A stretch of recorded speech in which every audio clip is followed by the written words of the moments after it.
David Muir. Good evening, and it's great to have you with us here on a Wednesday night, and we begin with the real scare for parents and their children in Colorado today. More than 100 schools were shut down. Parents forced to keep their children home as authorities searched for a high school student from Florida described as armed and extremely dangerous. A bulletin going out warning she was infatuated with the massacre at Columbine and that she was armed. Today, that hunt leading authorities west of Denver, where they found her dead in the woods before authorities could get to her. They believe she took her own life, and ABC's Clayton Sandell leads us off from Colorado. Tonight, investigators are trying to piece together how an alleged threat from one high school senior took an entire community hostage, closed more than 100 schools, and kept 500,000 kids home. We all felt safe, and now we don't. An intense 36-hour manhunt for 18-year-old Saul Pais. Police say she was obsessed with the Columbine massacre, began with a tip she had flown from Miami to Denver on Monday, immediately stopping at this gun store to buy a shotgun and ammunition. She did not seem nervous at all. I mean, she seemed normal. A rideshare driver told police he dropped Pais in the mountains west of Denver on Monday. That is where search teams found her today. She appeared to have died from a self-inflicted gunshot wound. Police today justified those school closures, saying that shotgun purchase, the trip to Colorado on a one-way ticket, and her Columbine infatuation made her a credible threat. We've been combing all manner of her social media and obtaining, again, comment statements, things that would lend credence to the fact that she was a potential concern. In Florida, where Pais was a senior and an honors student, friends are shocked. She was really smart. She was a smart girl. Columbine has long inspired copycats and potential copycats, a legacy this community never wanted. We're not a tourist attraction, and we're not a place for you to come and gain inspiration. And Clayton Sandell joined us live outside Columbine tonight, and you really feel for that community, Clayton, with the 20th anniversary of Columbine just days away, and for the parents who had to decide today what they could share with their young kids about what's transpired the last 24 hours. But we do know that these students are expected to return to school tomorrow. That's right, David. All of those kids that stayed home today will be back here at Columbine in classes around Denver tomorrow, but they will notice more security and more police. Also, a memorial service that's planned for that 20th anniversary will go on as planned this Saturday. David. Clayton Sandell leading us off tonight. Clayton, thank you. We are also following a major storm hitting the middle of the country at this hour and then heading east, hitting on Good Friday and Passover. And tonight, this just in, a funnel cloud seen over Shamrock, Texas. This was just a short time ago. 95 million Americans are in the path of severe weather and possible tornadoes right through the holiday. Senior meteorologist Rob Marciano is tracking it all for us. Hey, Rob. Hi, David. Severe weather watch is now extended into Kansas City. Here it is on the radar scope where a lot of action across the Texas Panhandle where those tornadoes dropped. This is kind of a two-pronged system, so it stretches from Duluth all the way down to Del Rio. Tell you what, eastern Texas tonight, you're going to see some big-time hail. Get the car in the garage if you can. Tomorrow, the system in the south steals some moisture from the Gulf of Mexico. Greater risk for tornadoes. NOLA, Mobile, Birmingham. You got to keep a heads up. Then on Friday, we're looking at Tampa to Baltimore with the greatest risk of severe storms with big-time wind across the Carolinas. A slow-moving system, David, so we're looking at least 3 days of rough weather. Rob Marciano with us tonight. Rob, thank you. There is a desperate rescue operation underway at this hour for a diver missing after a cave dive in Tennessee. And we learned late today that he is one of the heroes who helped save those boys in that cave in Thailand.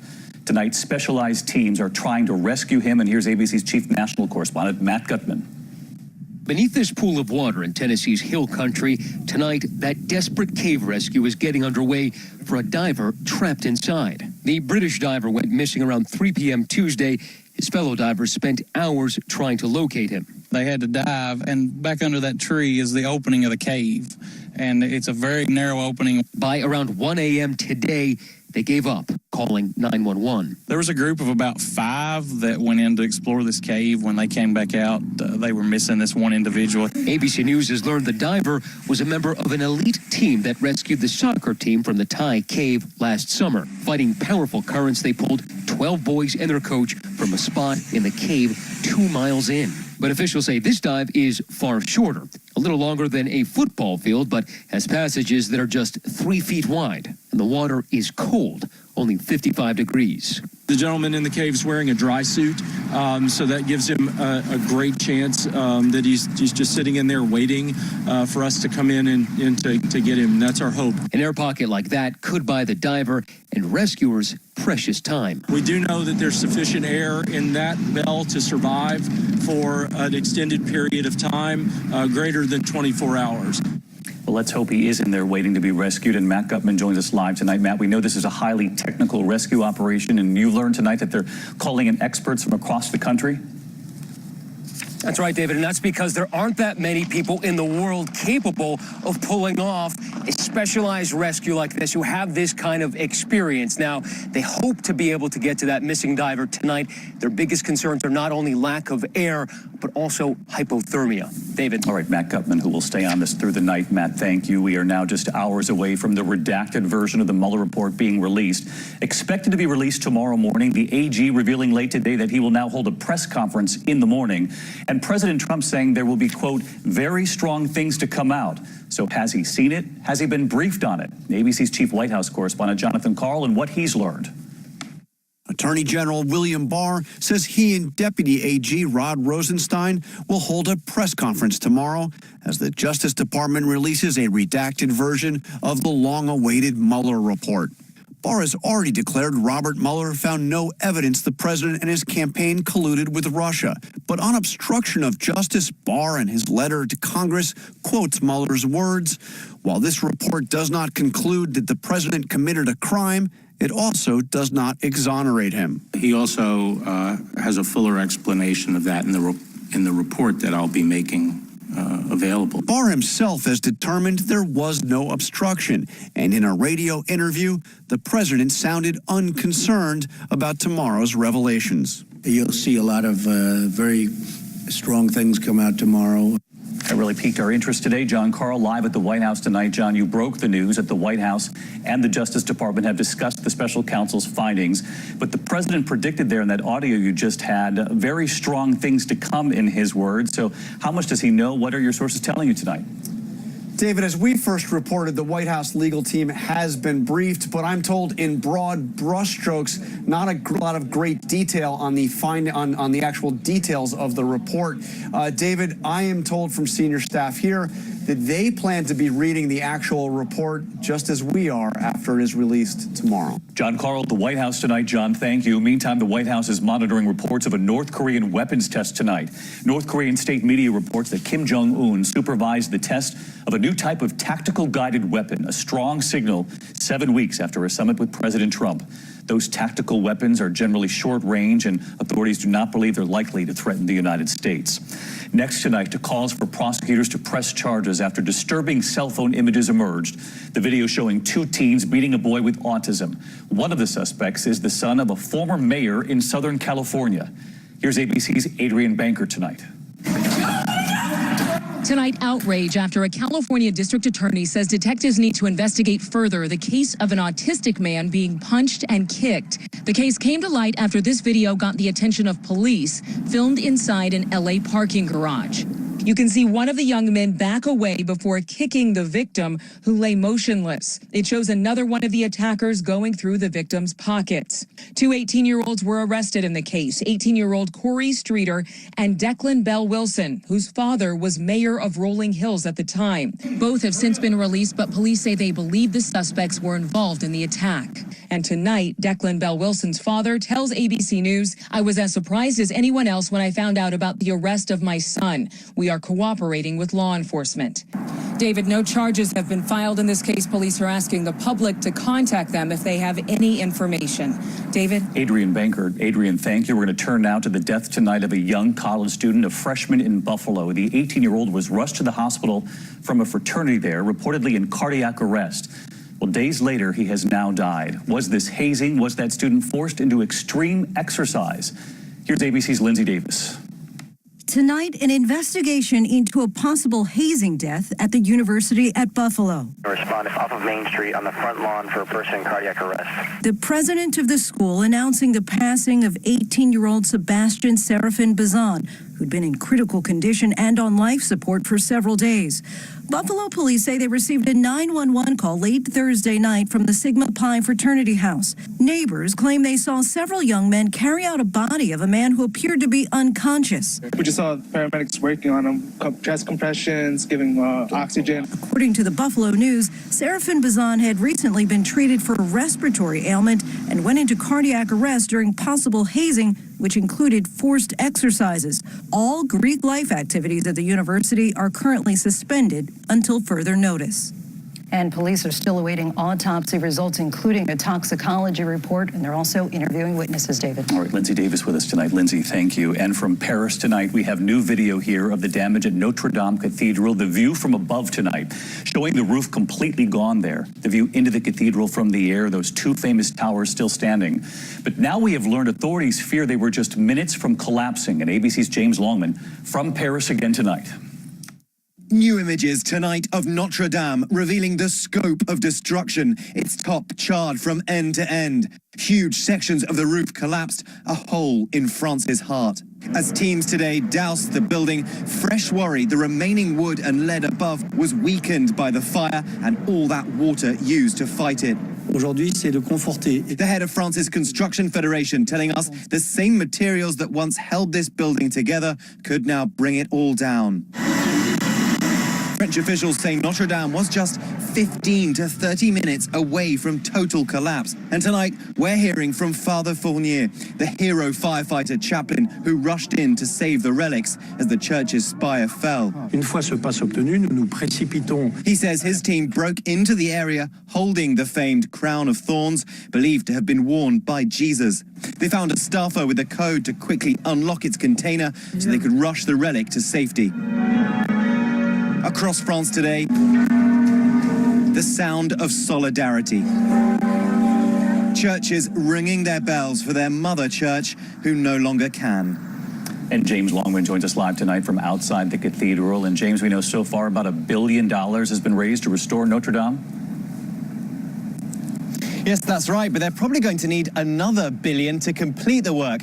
President Macron wants this done in 5 years, but experts say it's probably going to take at least twice as long to rebuild. And David, there is such interest in this church that the Hunchback of Notre Dame has now shot up to the top of the bestseller list here in France. David? Incredible and not terribly surprising. James Longman, our thanks to you for reporting from Paris again tonight. In the meantime, back here at home into this country and to newly released images tonight of the deadly warehouse shooting in Aurora, Illinois. 5 people killed. Authorities revealing the moment police confront the gunman who then opens fire on them. Here's ABC's Alex Perez.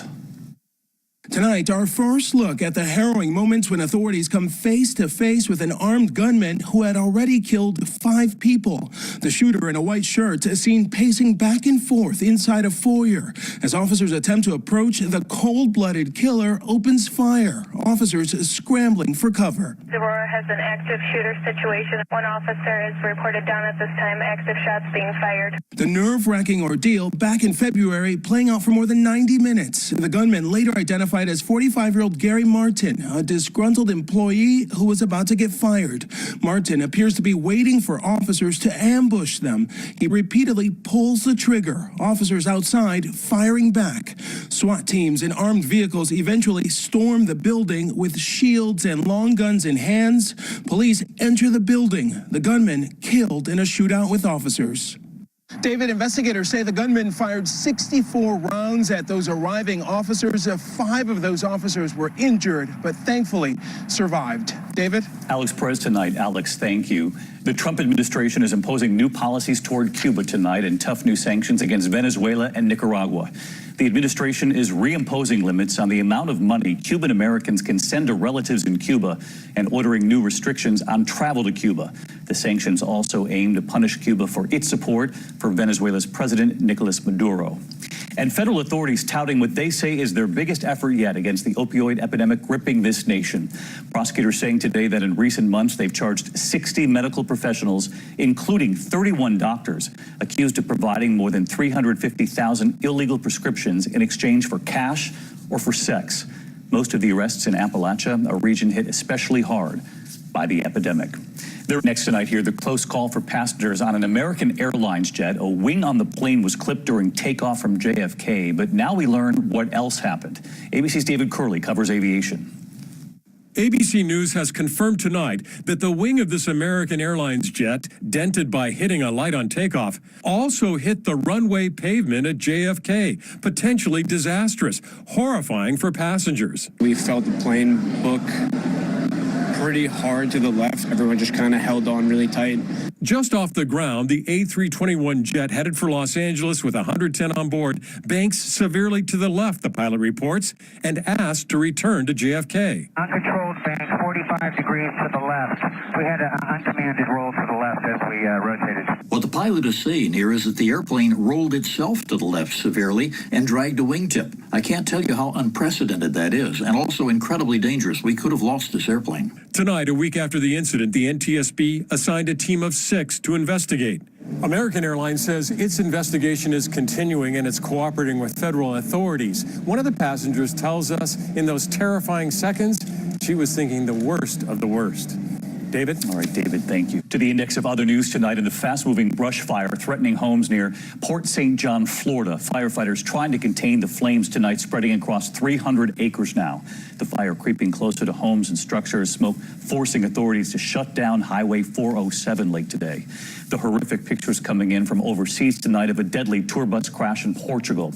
At least 28 people were killed when the bus overturned on the island of Madeira. The driver veering off the road, the bus rolling down a hill. More than 50 people were on board. And Jeopardy host Alex Trebek tonight. He's finished up recording the show's 35th season with an update as he battles pancreatic cancer. I'm feeling good. I'm continuing with my therapy. So I look forward to seeing you once again in September with all kinds of good stuff. We look forward to it too. See you, Alex. Season 36 on the way. When we finally tonight here, America Strong, and to a different kind of modern family.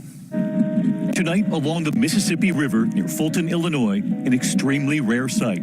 3 adult bald eagles, 2 male named Valor 1 and Valor 2, and 1 female named Star, sharing baby duty. They're watching over 3 eaglets, just hatched. The world watching on this live stream, run by the stewards of the Upper Mississippi River Refuge. Here in March, taking turns keeping the eggs warm. One flying away, the other studying the eggs. The eggs then hatching, the eagles then feeding their young. Watch on the right, one parent feeding an eaglet, while the other then flies in with a fish. That nest is 10 feet deep, 6 feet across. Tonight, the refuge telling us the eaglets will likely leave the nest in about 2 months. Growing fast. Here they are, just days old. Then last week. And here they are, just today. Wow, they'll soon be off to college. Thanks for watching here to Wednesday night. I'm David Muir. I hope to see you right back here tomorrow. Good night.